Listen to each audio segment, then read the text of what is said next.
Welcome, everyone, to episode 153 of Puppet Masters and Castle Freaks, the internet's leading all things Charles Band podcast. I am one of your hosts, unidentified flying potato, Jared Hornbeck, and I am coming to you, of course, from that place that sits perfectly between the sun and the moon. I mean, I can only be talking, of course, about Brooklyn, New York, but I am not here by myself. No, who is part of my little undead army? Well, I'm Steve Gutley, and I'm here to take the place of the human race.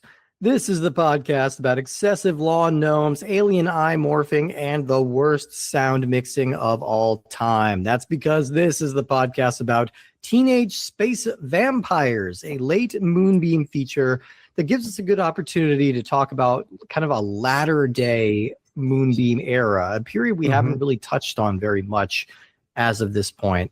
And we have a very exciting guest joining us to talk about this movie. Who is joining us here today? Oh, yes. Well, exciting guest indeed for this episode. I went out and reached out to my friend Avery Coffey, who is a critic and a writer who is just a permanent fixture in all of the New York horror stuff. Like anything that's worthwhile in the New York horror community, events, stuff like that, you will see her around. And I wanted to bring her on this episode to talk about teenage space vampires. So Avery, thank you for taking the time. Oh my God, absolutely. It is an honor to talk about a vampire movie. Okay, so I guess so are you going to come back on and talk about one? Yeah, are we calling this a vampire movie? Like, I think we could say charitably that this movie sort of defies the logics of most of these established lore. So, you know, it's not quite an alien movie. It's not quite a vampire movie. I think it kind of falls somewhere in the realm of like a demon. But yeah, that's really kind of open to interpretation. I think there's canon. There's a bit of canon here to add. And like, you know, I just saw Sinners for the 5th time today. Yeah. And the way that like Ryan Coogler creates his vampires and how they kind of take a little bit from previous things we've seen and maybe add something else. So there's vampires can be diverse. That's kind of the fun thing about genre fiction like that, whether it's vampires or zombies or werewolves. Like everybody, there's a culture where we all know like a little bit of the rules, but each movie has to establish its own, you know, like, so some vampire movies, like the crosses, they'll do nothing, and sometimes they're the be all end all, and sometimes the garlic does nothing, and sometimes none of it works, you know, so you can kind of pick and choose. It's always a funny moment when that happens in a vampire movie, because it'll be like, oh, someone's got the garlic or they got the steak, and they do it and the vampire just laughs and you're like, oh shit, different rules. Yes. Right. Oh wait, do I need to invite this one in or not? Yeah, I'm not sure. Well, we are excited to have you. Would you say you are a vampire film connoisseur in particular? Is that a favorite genre of yours? Okay. I don't want to claim a connoisseur because there are still so many that I need to watch, and I will admit that. However, I will say my appreciation for that niche little genre defies any knowledge that one can have. It transcends knowledge, I think. Absolutely. Yeah, let's say that. You're on a different plane with it. You have a different cosmic relationship. Yeah, vampires are interesting because I never think of it as a subgenre. When people ask me what my favorite subgenres of horror are, I rarely say vampire. But I'm like thinking about it now, like ironically, Avery and I both saw Sinners today. We were in the showings right after one another. We were not in the same ones. I was seeing it only for the 2nd time, but that's impressive for the 5th time. I could see seeing that movie 5 times. I think I liked it even more this time, and it's shot its way really close to the top of my list for the year. Yeah, like I haven't decided yet if it landed at number 1, but it's a photo finish with whatever ends up beating it if something does. But I'm like looking at some of my Blu-rays, and I'm looking at I'm thinking about movies that I watch for comfort when I'm sick, and like I'm looking at the Larry Fessenden box set here with Habit, which like Habit is one of my favorite 90s horror movies, which is like, you know, you can't get much more like metaphorical vampire than that movie. Yeah. But I also, when I'm sick, I often will put on either Fright Night or The Lost Boys. Yes. And I love both of them so much. And it's like, maybe I do really love vampires, because I saw someone post something today with a still frame from a movie I just watched for the first time like a few weeks ago that I adored, which was Brides of Dracula. Oh, yeah. Horror movie. And I'm like, maybe I do really love vampires. I think I'm kind of like I'm at a weird place with vampires where I'm like I enjoy them almost anytime I see them, but I'm almost never in the mood for it. Like I think I was a little bummed when I learned that Sinners was going to be a vampire movie, and then I watched it, and of course it blew my mind. But like it's like, okay, no, you absolutely justified being a vampire movie. But I think maybe there's just an oversaturation. Same thing that happened with the zombie movie a couple years ago. Like I was all on board with the zombie movie, and then just entirely too many. Now, space vampire, though. Space vampire is an area that is not. Steve, I'm sorry much. to do this. I have to interrupt you for a second because we would get angry townspeople with pitchforks if we did not also mention Radu. I do love Radu. Of course, we love Radu. Too. Love it. I love Ash and the Vampire Journals movie as well. And if I was a bit younger, I probably would have loved True Blood and Vampire Diaries or something along those lines. But and really maybe you wouldn't have, and that's okay. True Blood is actually really, really fun and good just for the politics of it all too. But I think the sappiness of vampires, like, you know, the baby girlification, as some may say, as vampires. There's the ever-present temptation to make vampires sexy or make them very gross. Like there's the two polar opposites of the vampire mythology, which is why the thing I most appreciate about the most recent Nosferatu is that it kind of does both, where like it gives you somebody who's kind of like really gross and really creepy, but also like you can kind of get it, you know, like you get you understand like it's a difficult line to walk. Avery, I have to ask you, have you seen the newest iteration of that like Interview with the Vampire show? Jared, have I? I hear that's good. Yeah, I hear it's like really crazy and horny and weird. Oh my gosh, wow. It's also just the writing, similar to like Frankenstein, where you hear a line and you're like, oh my gosh, I need to see that on paper. I need to like see that in the captions too, but also I need to see that on paper because some of the dialogue is just so beautiful. But I recommend it to everyone. Yeah, I heard it's super horny. And that's not the reason why I'm recommending it, but if that's what you're going in there for, hey, I don't judge. It is. That's what's drawing me in. I've heard it's a very sexy Lestat in that show. I haven't seen it yet though. Yeah, I think that if you can get drawn in by the second season, this third season coming up, the Vampire Lestat, that'll be good because inspirations have been like David Bowie, Prince, all of the iconic, you know, older rock stars. So okay, cool. Yeah. Now I have to ask, Avery, was this a movie you were familiar with prior to this episode, or did you kind of spin the wheel and just go for a fun sounding title? I went for a fun sounding title because I also learned that House of Wax was taken. And that was really upsetting to me, but I wholeheartedly accepted the challenge of watching something new, saw the vampires in the title. And to your point, Stephen, earlier about the way that vampires are always made to be sexy, that's one thing that this movie was refreshing to see despite the sound editing. It was refreshing to see this vampire movie targeted towards, you know, families and younger people. This is a weird one that kind of strides the line a little bit. And I think this gives us a good opportunity to jump in. I'm just going to offer up some stats here and talk about the making of Teenage Space Vampires, which was released May 18th, 1998. It's directed and written by Martin Wood, and it stars Robin Dunn, Mac Fife, James Key, Lindy Booth, Jesse Nielsen, Richard Clarkin, Bianca Brad, and Serban Salea. Now, we've talked about a lot of different Moonbeam films. So Moonbeam is kind of the sub-label of Full Moon that does family films. And this is where they found some of their biggest successes. I believe Prehysteria, the kind of tiny dinosaur movie from the early 90s, remains the highest grossing film that the studio has ever done. And they also had big successes with like Dragon World and things like that, like lots of different family-friendly, like direct-to-video hits. And those all kind of thrived during the Paramount era when Full Moon was still kind of a subsidiary of Paramount. That ended in 1995, and the studio had to go and find a new parent, and they went to Kushner Lock. And we've made the argument that Full Moon does some really weird and interesting stuff during the Kushner-Locke era. Like, this is kind of their creative, like, fuck around and find out period. This is when we get Head of the Family. This is when we get Blood Dolls, where we get the Creeps, where we get Shrieker and Hideous. Like, lots of movies that are just kind of like throwing shit to the wall and seeing what sticks. And it's surprisingly successful. It's very campy, it's very bloody, and they have a lot of fun.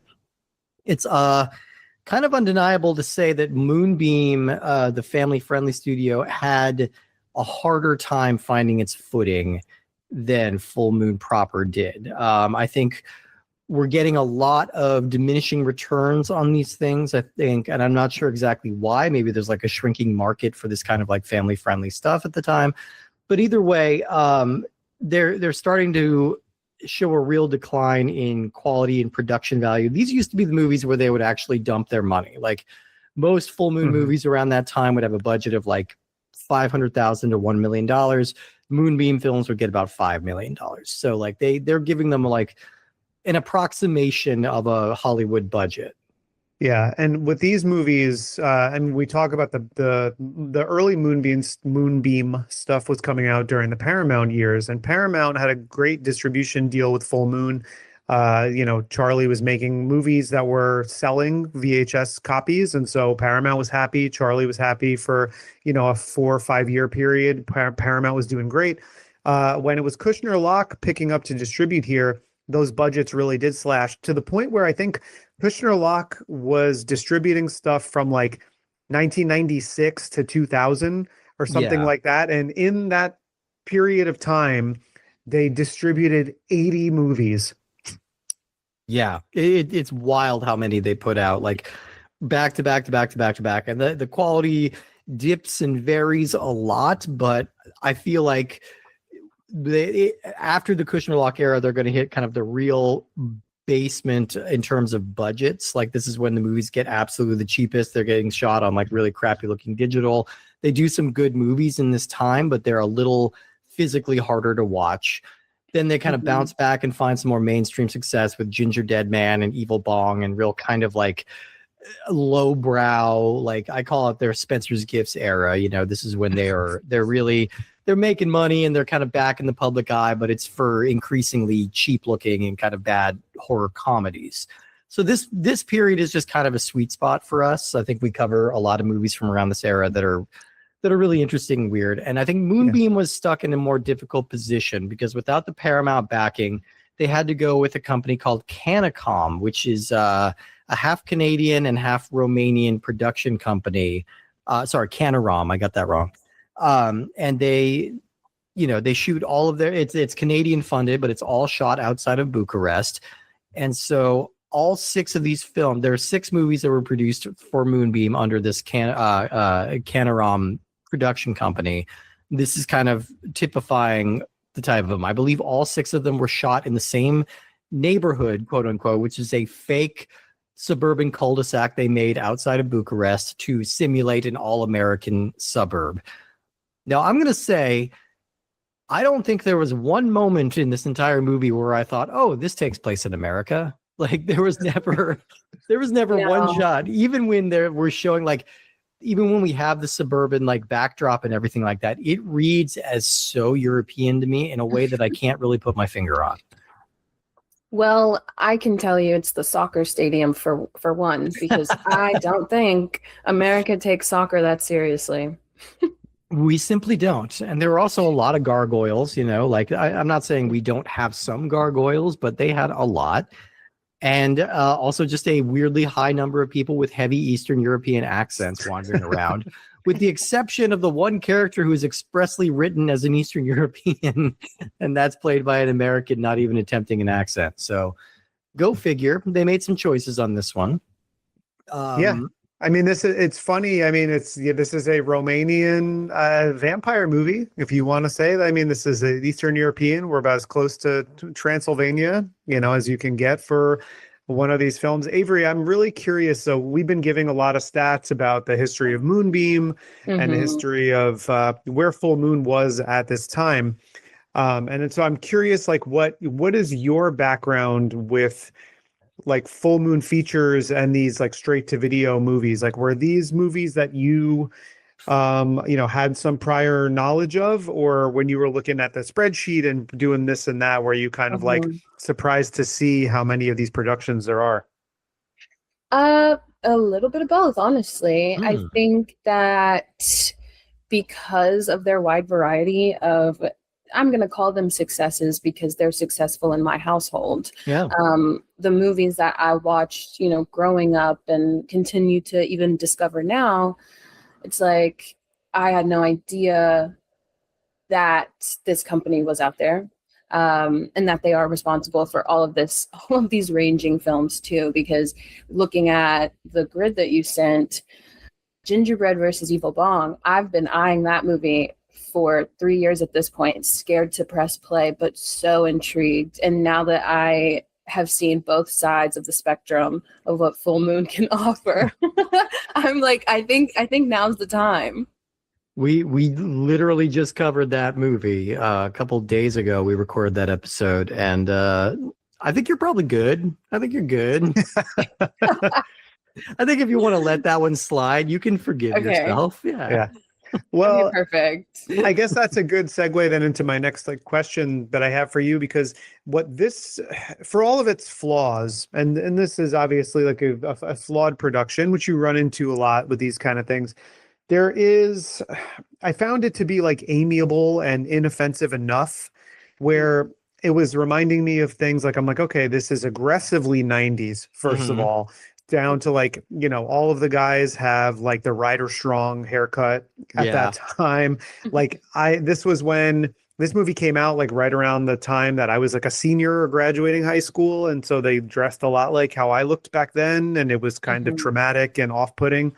But like, it did take me, there were things like something would pop into my head watching this and it was like, oh, this is such an episode of Animorphs, or this is like a secret world of Alex Mack. But also, because stuff would start to show influence of other pop culture things. Like, can't help but feel like this is a really cheap Romanian made in a weekend thing that had The Faculty very much in mind. I kept thinking of The Faculty. Yeah. And so, Avery, I was thinking like, were you getting twinges of these kind of point horror or like gateway stuff from the 90s? Because I was getting very like, I could see myself doing homework sitting on the carpet of my bedroom in my parents' room, flipping through the channels and being like, what is this ABC Family or like soon to be Freeform network movie? So like, was it making you think of any of that stuff?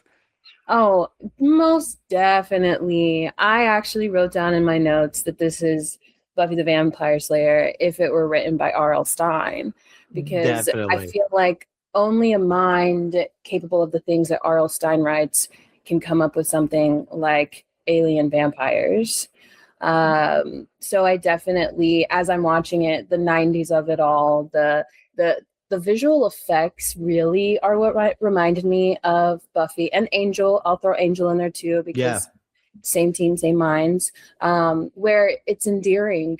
Like, I feel like because it's targeted towards families and kids, it's okay that the effects are not good, and I'm okay with that. But they were also slightly confusing because some of the costumes for the creatures are really good, whereas other effects are not. So I'm like, okay, how'd you split your budget up?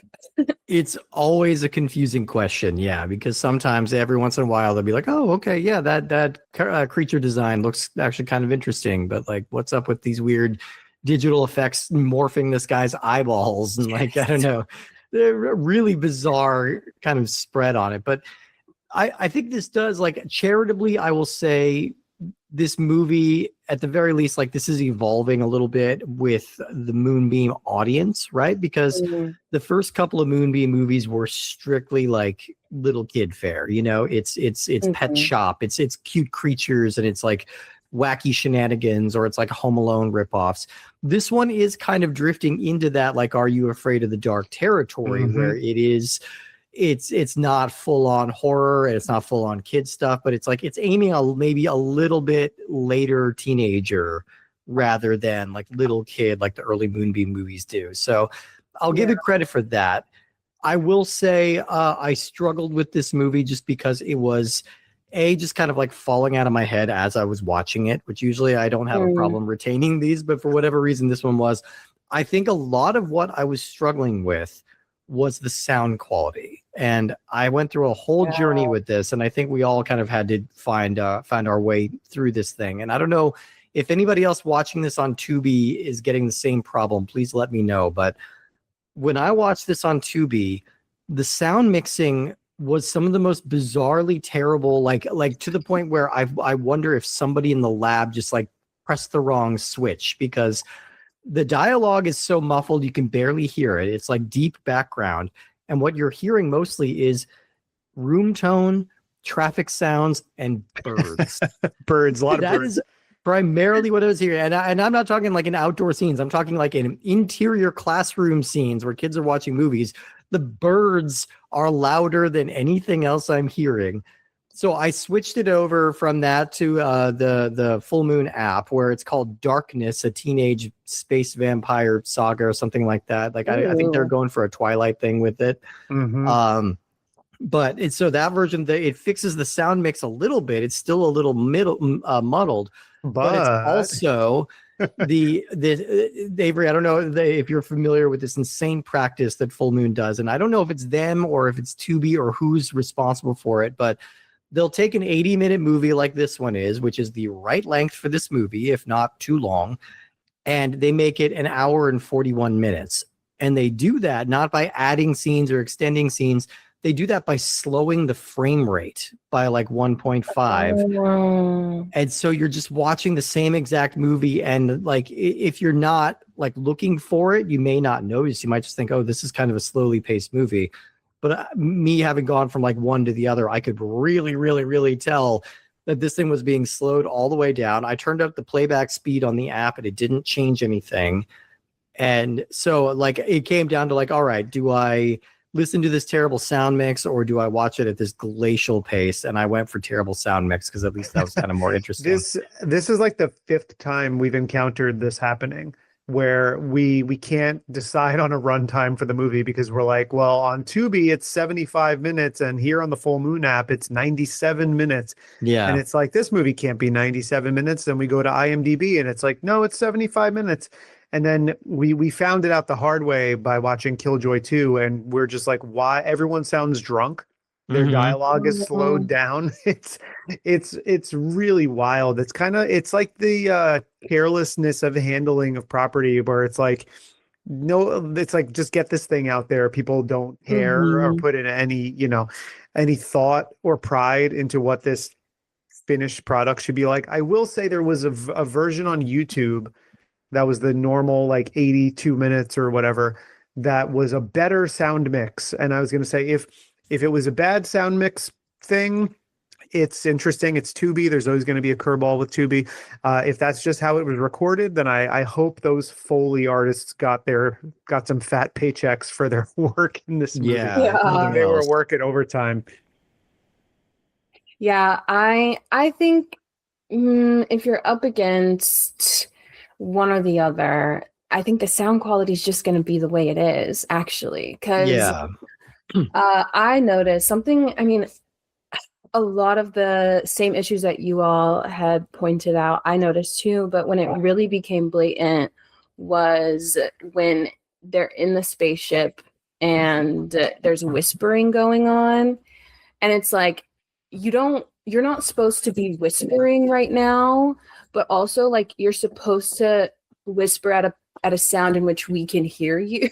I could not make out what she was saying, and I was like, wow, anyone can do anything. I love the confidence this gives me as someone with goals. Yeah. It really is the kind of like, oh wow, anybody can make a movie kind of situation. Like, yeah, we can. There's nothing stopping us. We can just make a movie. Oh yeah, this one was like, we've got a weekend in Romania. Here you go. Here's $40,000. Go make this movie. we're we've got this cul-de-sac location set that we're going to reuse for multiple things. Like it really, and that's when Steve and I use this phrase all the time, like meet a movie where it is. And that's what these movies were. I think this is one of those kind of tossed aside, not really given a ton of thought, cashing in a little bit at the time of like, the maybe surprise popularity. I'm trying to remember because Buffy the Vampire Slayer, the movie, didn't do that well when it came out. Yeah. Like it was sort of forgotten. And then when it got serialized, that show took, I think, a season or two to catch on. But I think, oh man, it's weird that I'm giving credit to this, but it's almost like the marriage of this adolescent melodrama, horror twinged thing also hit based on the popularity of Dawson's Creek. Like, well, because it was the Kevin Williamson of it all. Also. Yeah, It was yeah. like the Kevin Williamson had that, and then it was like Joss Whedon with Buffy, and so they're capitalizing. These cheap movies are often exploiting a trend, and Charles Band jumps on those things too. And so there wasn't a ton of care like given to this. I mean, if you look at the way like even the story is told, it doesn't make a whole lot of sense. There's lore, but then it's like the way the lore is told is like, I don't know about you, but I remember being in high school and I don't remember taking like mining studies 101 or whatever class there in this. You didn't have that? You didn't have that? No, we had that in rural Colorado, let me tell you. Yeah, that's exactly how we came Oh, up. wait. So Steve, you grew up in rural Colorado, not in Norwood, which was if you forgot where this takes place, it's Norwood, which they say a lot of times very emphatically. They say they have a lot of school pride. They have a lot of school pride, and they also have weird, creepy, like Matrix twins that go to this school apparently and like bully everybody. And Andy and Randy. I'm sorry, but that made me laugh because then it just made me think of like Andy and Ollie from Bob's Burgers. Oh yeah, and being like completely codependent on each other. Yeah, I mean, look. If you don't catch on like within the first couple of seconds like I did that this is not filmed in America, you will learn very quickly when you see how heavily dubbed everybody in this movie has been. And even with the heavy dubbing and the new dialogue, they're not even really able to hide the accents. Like somehow, like I think they got another Romanian actor who has a slightly more convincing English accent to dub the Romanian actors who don't have one at all. And it's not just like supporting characters. It's like the main character's parents are very clearly Eastern European actors. And it's like a Canadian boy playing like an all-American teen. There's just a lot of like cognitive dissonance with all of like this. There's foreign exchange parents that exactly from Romania. And every time they speak, it seems like there's a question mark at the end, which I have heard that people who observe American accents notice that the way we end our sentences often come off as questions. It's 100% true because I do it myself. And I will think back to how I said something, or, if I'm like, oh, I want to make sure that this episode dropped properly and that the file worked or something. And I'll hear some of the things I say too. And I'm like, really? Am I speaking like that? Am I ending my sentences with a question? Like at the end, my cadence going up? And I can tell you from having done acting classes and like dialect classes and things like that, one of the things that acting teachers will teach you when you're trying to do a California or a West Coast accent is to use a lot of that inflection, is used to like the raised tones at the end of the question, because that sounds more West Coast. So I'm thinking some of that is just like coaching that they received on how to do accents, and it's maybe being applied literally. This is a Romanian American production with a almost entirely, besides Romanian, Canadian cast. Right. Mm-hmm. So the only actor to mask those accents also. The only actor I recognized from anything else was Lindy Booth. She plays the sister, and I knew her just because I really loved the Zack Snyder, James Gunn remake of Dawn of the Dead, which is very different from, the Dawn of the Dead that I love, but it's like, it's got its own flavor enough that it's like, I really enjoy both versions of that. And she has a small part in that movie, but I always like remembered her from that. It worked pretty consistently compared to, the rest of the cast. Yeah. Yeah, exactly. Yeah, and you know, so she was the one name I recognized, and I did look up the director of this. His name's Martin Wood, and he actually wound up being quite successful because he directed more than half of the episodes of a Netflix original series called Virgin River, which I would never watch if you paid me, but it was the most popular thing on the show for on the platform for a couple of years. Like it's very, I think it's like a very hallmarky kind of like pseudo-Christian drama that went for like 4 or 5 seasons, and he directed fully half of the episodes. So he found a successful niche there. Yeah, that was a big show. I hear it's real lucrative over there at the Hallmark Christian shop.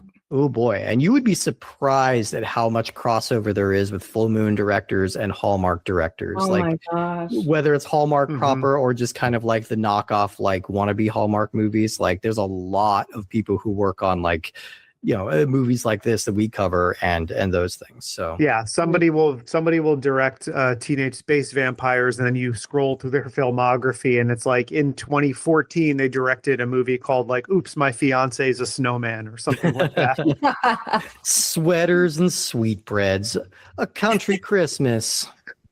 I don't know. Country Christmas. You got to be more specific. The Country Christmas is a franchise, I think. There's probably more entries than there are Puppet Masters. Oh God, there probably is. Yeah, and I know there's like a couple of like every once in a while. I don't engage with those things because I find them so saccharine and like interchangeable and like. But sometimes I'll be scrolling past one of the channels and like looking through some of their offerings, and it's like, oh, a Country Christmas, oh, a puppy for Hanukkah, and then it's like the Allison Green murders. It's like I don't know. Then we're going into like hardcore like murder detectives, but she's also like a cupcake chef or something. I don't know. It's all wildly insane. I just think it's so funny that like even our most saccharine and kind of like mainstream sort of entertainment needs to have a little bit of murder injected into it. Oh, like, well, absolutely. I feel like that is just the recently watching of someone's suburban mother. She's watching her holiday Christmas movies and her true crime. Yeah, that's exactly it. It's this insane dichotomy where it's like I want my entertainment to either be the most harrowing real life murders that could happen anywhere, or like impossibly sweet like romantic comedies, and there's no middle ground. 100%. The person who's like going through Netflix and watching like the disappearance of so and so, and then the person who's also like the target market for like Hot Frosty, that Venn diagram is a circle. It is. It's so strange. And if you ask those people, they would probably say they hate horror too. You know, because or they hate jump scares. That's that's a side tangent. But like, yeah, it always drives me crazy when people say, "Oh no, I just hate jump scares." I'm like, well, what are you doing? I don't know. And then they drive to work. They drive to work to the story of someone's brutal murder. Yeah. That stuff upsets me so much more than the idea of like a monster popping out of my closet, you know? Like, yeah. Anyway, that's a side tangent because like I said, a lot of this movie didn't really stick with me. It did make me long to watch maybe the best space vampire movie of all time, Tobe Hooper's Life Force, which I think has 100% more nudity than not just this film, but any film. And has space vampires and Patrick Stewart. You know, it's great. It's a good time. Check it out. Why choose between the two? Make it a double feature. Make it a double feature. Make it a double screen. Have one going on your phone and one going on your TV. And maybe you're syncing it up to Pink Floyd somehow. That's a party. That's a party. I've literally had Pink Floyd parties at my house. We turns out Dark Side of the Boot syncs up pretty well with the first half of Paul Blart Mall Cop. Not so much the second half. It falls apart. The second half, you got to sync that up with "I Now Pronounce You Chuck and Larry." Oh, that was where we went wrong. That was where we went wrong. Yeah, because Pink Floyd has that one song, "I Now Pronounce You Chuck and Larry." Yeah. I think we just exhausted both Kevin James movies that I know that I can name. There's a Zookeeper one too, right? Is it just called Zookeeper? It's just called Zookeeper. Yeah. There's Here Comes the Boom, of course, where he's a MMA fighter. Of course. Got to remember that one. He also has a new one. On. Oh, he does? Yeah, it's called Playdate. Staying on theme. With him and Jack Reacher. Yeah. And then he was pretty good. This is, again, such a crazy side tangent, but he was pretty good in the movie Becky, where he's having to play like a really kind of nasty, like murderous criminal. And like, he's actually pretty scary because he's like a imposing guy. And he's actually quite good in that movie. So yeah, movie I felt mixed on overall, but he's quite good in it. I have a question. Is Here Comes the Boom, is Will Smith in that movie? And follow up question. You're going somewhere. Is that movie based on the phrase "boom goes the dynamite"? Oh God. I actually think what you're thinking of is oh my gosh, it's one where is it Hitch? Will Smith? Yes, Hitch. Yeah. Oh, I've seen Hitch. I forgot Kevin James is the guy in Hitch. He's the guy that he gets hitched because of Hitch. Yeah, he's the whole reason for the season in that movie. Sorry for the wild Kevin James side tangent, but I think once I kind of got over like the sound quality issues and the going back and forth between apps and just like trying to watch this movie, I still just found it pretty unengaging. The kid gets involved with like these SETI scientists who come in or like helping him study this spacecraft and everything. And then when the space vampire reveals himself at the end, you're very right. It's very Buffy, or at the very worst, it's like at best it's Buffy, at worst it's like Power Rangers. That's kind of what he feels like. Feels very Rita Repulsa, or no, Ivan Ooze is who he feels more like. But this pretty decent like makeup on the creature, but he's also like a real kind of mustache twirly, like cackling super villain. It's not necessarily the tone the movie has struck, but I'm not really going to criticize that because I don't really know what tone this movie was fully going for. I think entry horror is sort of the best description of what they're going for, but it's like, it's not really funny. It's not really scary. And it doesn't seem to have a target audience clearly in mind. It feels like they're just kind of trying to get this thing done. Mm-hmm. It feels like the kind of movie that teenagers discover on Tubi after taking a few hits from the bong on a Saturday night. And they're like, guys, I want to watch a dumb movie. And then they won't stop talking about it for 5 years after that. Oh my God, dude. You remember when we watched Teenage Space Vampires? Yeah. It's memory building, but at the same time, like, I definitely feel the same way that you do, Steve, where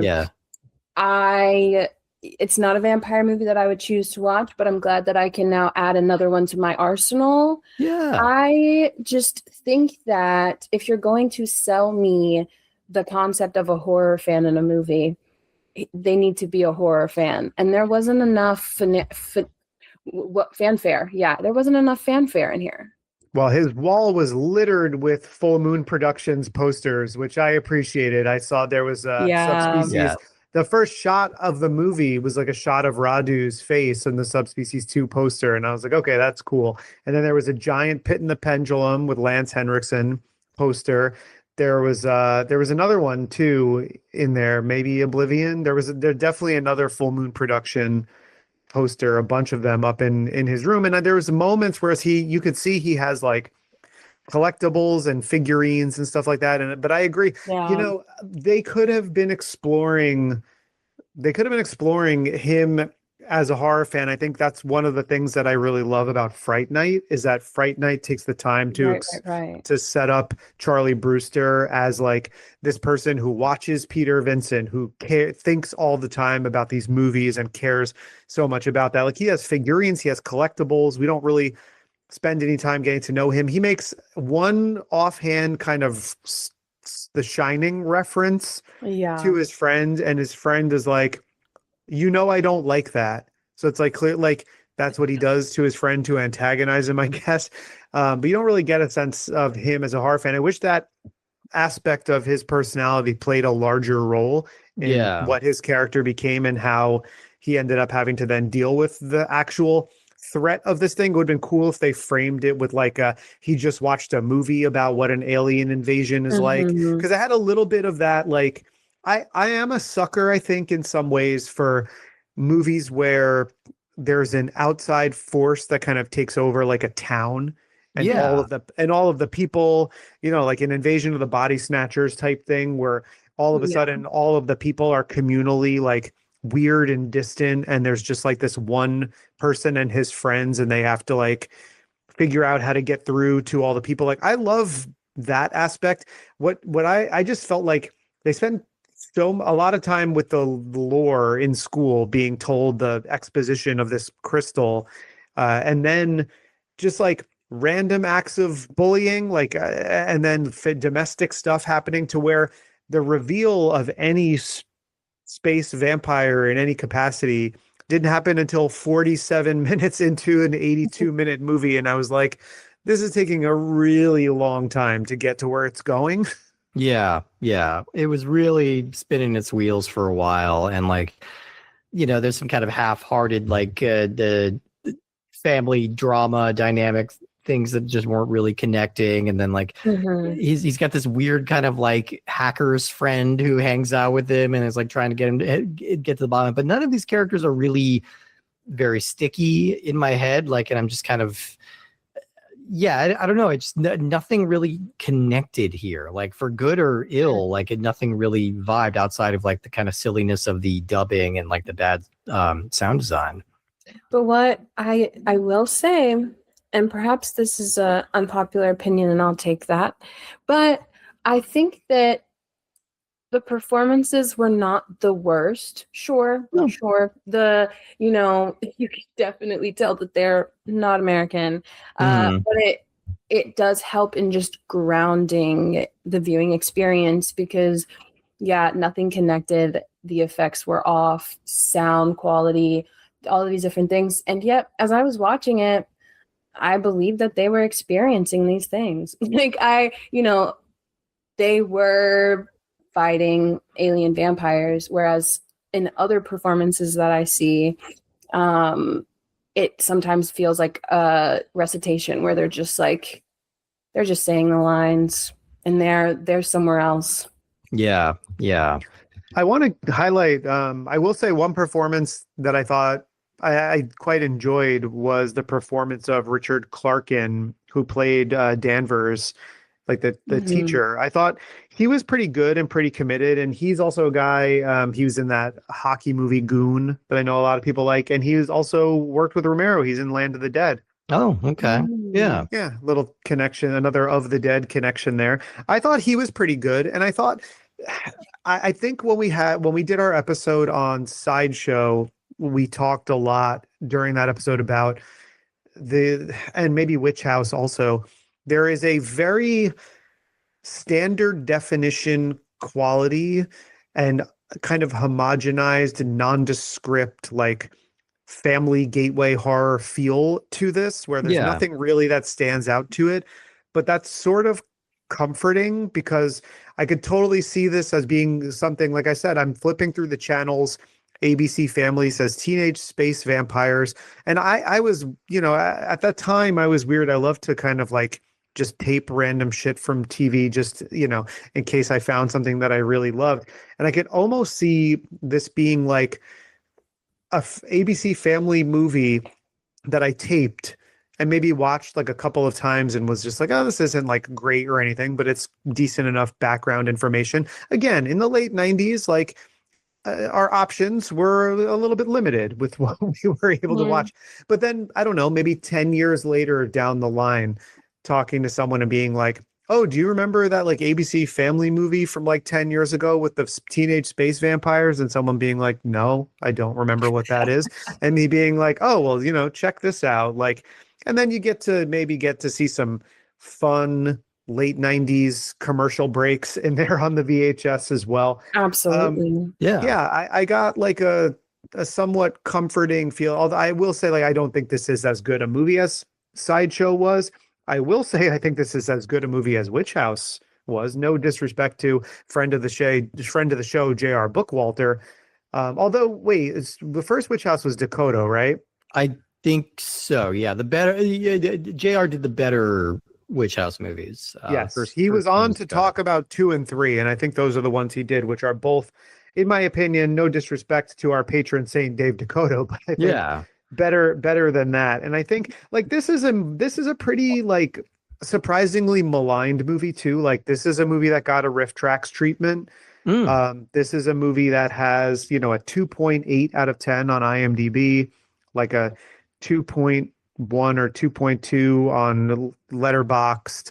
And it's just like a movie that I think the general feeling towards is like, oh, here's a thing that was made in Romania over a weekend. It's pretty bad, which, you know, if you need to put a fine point on it and say this is how it is, like, sure. But I thought it was, you know, amiable enough in some ways and identifiably ripping from stuff that made me feel some sort of nostalgia. Yeah. So I was looking at some of those scores and I was like, those seem a little bit mean. Yeah, I can see it. Like, and also maybe I've seen so many more worse movies, you know, for either more entertaining or more boring than this. And this one was just kind of such a room temperature movie for me that it just didn't. I don't know. It was bad in a couple of interesting ways, but not in ways I could really pin down to any one particular thing. I wasn't sure if like, oh, okay, this isn't the product of like some weird vision gone awry, or this isn't a product of like some weird editing decision.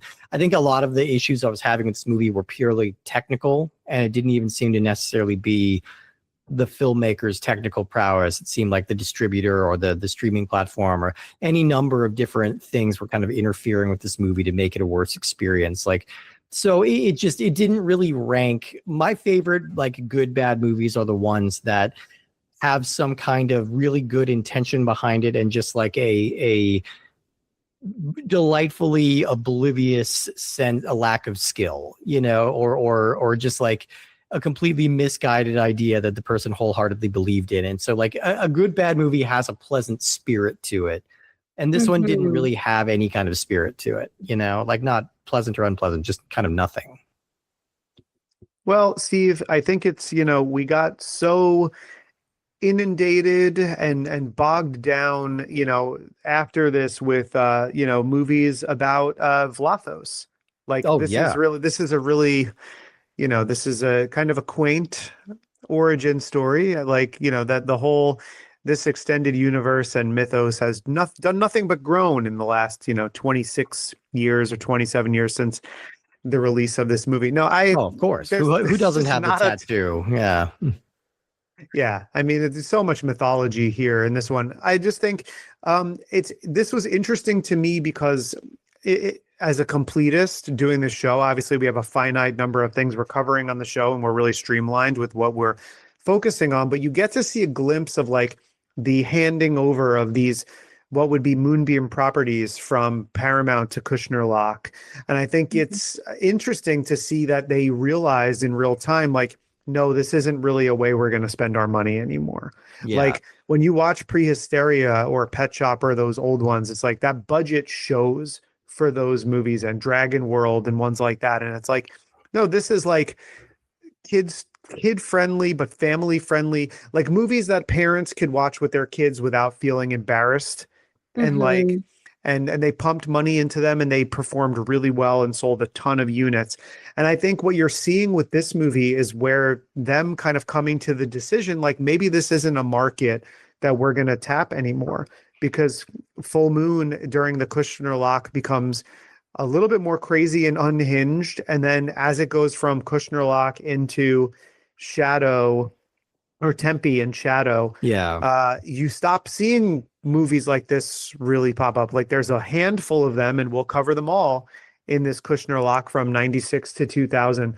But it's really interesting to see the change in how they're handled, like the indifference that was given to something like this, as opposed to something like Prehysteria, which you could feel like they felt like this is a franchise. There's a reason we don't have a Teenage Space Vampires 2, to my knowledge. Yet. Like, give it time. Just listen, I'm crowdfunding starting today. There we go. Yeah, go fund me. Teenage Space Vampires 2. Yeah. Sequel. I think we landed on our final thoughts here. So Avery, you spun the wheel, you watched this movie. we learned a little bit about your background with vampire movies and horror in general. What are your kind of overall final thoughts? My overall final thoughts are that this is probably going to land somewhere between my 1 to 2 on Letterboxd, but that's not necessarily a bad thing. If I were around more kids, I'd probably show this because, as we've previously said, it does make for a decent gateway horror. There are children out there that do not know about vampires, and we have to change that. We have to fix that. So if you're looking for a movie to play with your niece, your nephew, perhaps consider this one. But if you're a grown adult looking for a good vampire movie, consider something else. Yeah. I think that's where I kind of need to come down on it too. But regardless, we had a delightful time having you on here, Avery, and thank you so much for taking the chance on this one and spinning the wheel. It's been so much fun having you on. Goodness, thank you. Listen, I tell everyone I love a bad movie. Bad is subjective, so it's not necessarily negative. Right. So it's like I love watching new things, no matter their quality, because it also helps you gauge your own interests and what makes a good movie to you versus an actual bad movie. So I love being a discoverer of new cinema. Hell yeah. I'm with you. It's all valuable. Like the good, I watch everything just because like it's all valuable in some way. Most people's trash is my treasure. Exactly. If I'm being honest, yeah. I think that is the way I am. I mean, there's a certain kind of trash that I gravitate toward, but it's like I can recognize within movies that are either incompetently made or just ill-advised in more of like a somebody should have edited or someone should have said this isn't going to work, not ill-advised in a like this is like a super racist or hateful movie or something like that, then that's not the kind of trash I gravitate towards. But when I'm always kind of a proponent for bad movies too. And a lot of times doing the show, we've bumped up against where it's like, all right, we're watching a movie that clearly was hindered by its budget and its time. And it's like, oh man, like, how are we going to talk about this movie without sounding like we're making fun of it? And then like sometimes the person who we're going to have on the show is like someone involved directly in the making of the movie, and they have no delusions about what movie they made too. So it's like they're often, they're as game to kind of, they'll even go like one step, ahead of us and bring something up or point something out before we even have a chance to, and poke some fun at themselves, which it's really great. And well, we're glad that you decided to come and watch a very cheap B movie with us today. And so if people want to find out more about you, do you have social media? What are you up to? Where can people find you? Listen, my digital footprint goes for eons. You can find me at Avery's Crypt. That is where I spend most of my time. I do fun videos. I host screenings. I review movies. And then I also prove to everyone that it will always be that deep. So if you're interested, search for me, find me. Thank you all so much for having me too. This was fun, and I'm glad we finally got to do it because I know Jared's been bringing it up quite a lot. Yeah, we've had many a conversation. Yeah. We see each other quite a bit. Just at the random Brooklyn horror event or any of the tons of stuff that's always going on around here. Definitely check out Avery's Crypt. You're bound to find something you love. If you love the show that we bring to you week to week, the best way to do it is to go on to Apple Podcasts or Spotify or wherever you're listening. If it has a rating function, drop us a 5-star rating. And if you're feeling really generous, write us a nice review as well. Just helps the show reach more people. We're just, we have a really nice, very loyal listener base of the show, but we're always looking to, branch out and increase our listenership. And we know that there are Full Moon fans out there and people who love B movies, cult movies, exploitation movies who haven't stumbled upon us yet. And that would just help us to show up in their algorithm and in their recommended shows. The best way to keep up with us on like a daily basis or weekly basis is on Instagram. You can follow us at puppetmasters_castle freaks, or you can follow me at _giallo_jared. we promote on Blue Sky, and we've got our YouTube channel you can subscribe to as well for the audio versions of the show. Maybe there'll be more at some point. Who knows? But it's hard because Steve has another amazing show that he's going to tell you all about. Steve, what else have you got going on? Well, I also host the show Cinema Arcade. That's cinema and arcade mashed together, one word. We are covering movies and the video games that are based on those movies. So we get to do a little of both. We watch a movie, we play a game, we have a good time, and we get to cover a very, very wide range of movies through that approach. So I'm not even sure where we're at in our schedule when this one comes out. I believe I'm occasionally I'll let my co-host will get to pull a fast one on me and mix up the schedule and just kind of make a choice from their hearts. And so I think this is the week I'm letting them surprise me. So we will find out exactly what we're covering there. But you don't need to wait to find out what we're covering on this show next week, because we are going to be talking about a movie called The Vault. And that's not a very descriptive title, and I don't really know what The Vault is about. But I'm excited to find out because we have a very cool guest coming back, and it's going to be a good time. So join us next week for The Vault, and we will see you then. Thank you, everyone. We're taking a trip, Steve, back to Alchemy Pictures, Big City Pictures, for this one, for The Vault.